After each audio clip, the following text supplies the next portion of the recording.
북한과 미국의 제3차 정상회담 가능성이 거론되는 가운데 이달 말에는 한미 정상회담이 미국 뉴욕에서 열릴 예정입니다. 정체 상태를 보이고 있던 한반도 평화 외교가 다시 속도를 낼 수 있을지 주목되는데요. 왕선택 통일외교 전문기자 연결해서 자세한 이야기 나눠보겠습니다. 왕선택 기자. 네, 왕선택입니다. 네, 이번 유엔 총회 원래는 이낙연 국무총리가 참석할 것으로 알려졌었는데 전격적으로 문재인 대통령이 직접 참석하겠다 이런 결정을 내렸습니다. 그 배경을 짚어주신다면요. 네, 한미동맹 균열 논란이 있었고요. 그런 것과 관련해서 한미 정상회담의 필요성이 부분적으로 부각이 됐었습니다. 그렇지만 한미 정상회담을 개최한다고 해도 한미동맹 균열 문제가 해결되지 않을 가능성이 적지 않은 상황이었기 때문에 그동안 회담 추진에 소극적인 움직임이 있었습니다. 그런데 그런 상황에서 북한과 미국의 실무협상 재개가 가능한 상황이 지금 진행이 되고 있고 한반도 평화 촉진 외교를 명분으로 해서 한미 정상회담 추진 여건이 개선된 것으로 판단한 것으로 분석이 됩니다.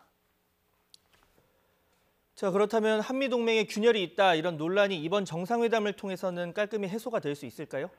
네, 부분적으로는 도움이 좀 될 수가 있다 이렇게 생각을 하지만 큰 성과를 거두기는 어려울 것으로 전망이 됩니다. 한미동맹 균열 논란을 촉발한 것은 한국 정부의 지소미아 종료 결정이었습니다. 이에 대해서 미 국무부와 국방부를 중심으로 미국의 전현직 관리들과 학자들이 강하게 반발하는 상황입니다. 그렇지만 문제는 트럼프 대통령은 지소미아에 대해서 무관심하다는 것입니다. 한미 정상회담에서도 트럼프 대통령은 지소미아 종료 논란에 대해서 관심이 없을 것으로 예상할 수 있습니다.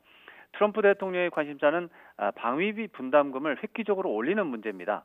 그렇기 때문에 한미 정상회담에서 한미동맹 균열 논란이 획기적으로 개선될 가능성은 크지 않다고 분석할 수 있습니다.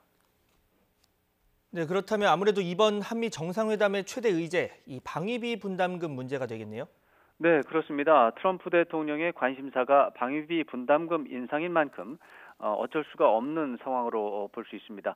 그런 의미에서 이번 정상회담은 지난해 11월 30일 부에노스아이레스에서 열렸던 한미 정상회담의 후속 회담 성격이 될 것으로 우려가 됩니다. 당시에도 트럼프 대통령은 방위비 분담금 대폭 인상을 요구했었는데 문재인 대통령이 소극적으로 대응하면서 두 정상이 불쾌한 분위기 속에서 회담을 종료한 적이 있습니다. 자, 그렇다면 이 방위비 분담금을 미국 측 요구대로 획기적으로 우리가 올려준다면 이번 한미동맹 균열 논란이 수습이 되겠습니까? 좀 어렵다고 볼 수 있습니다. 방위비 분담금 논란과 한미동맹 균열 논란은 별개 사안입니다. 방위비 분담금 인상은 트럼프 대통령의 관심사로 오히려 미국의 전통 엘리트들은 적극적으로 동의하지 않는 주제가 되겠습니다. 한미동맹 균열 논란은 지소미아 종료 결정과 직접적인 관련이 있고 이 문제가 바로 미국의 전통적인 엘리트들의 관심사가 되겠습니다. 미국의 엘리트들은 방위비 분담금 인상 여부에는 민감한 관심을 보이지 않고 오히려 정반대로 트럼프 대통령의 행태에 대해서 부끄럽게 여기는 분위기도 감지되고 있습니다. 자, 지금 앞서도 말씀드렸지만 북한과 미국의 협상 재개와 관련해서 문재인 대통령이 이 두 정상 가운데서 촉진자 역할을 보여줄 수가 있을까요?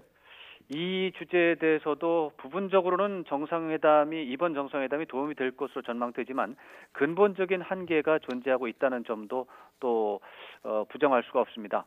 한국 정부는 남북 관계와 한미 동맹 관계를 동시에 긍정적으로 관리해야만 촉진자 역할을 적극적으로 수행하는 기회가 열리는 그런 구조 속에 놓여 있습니다.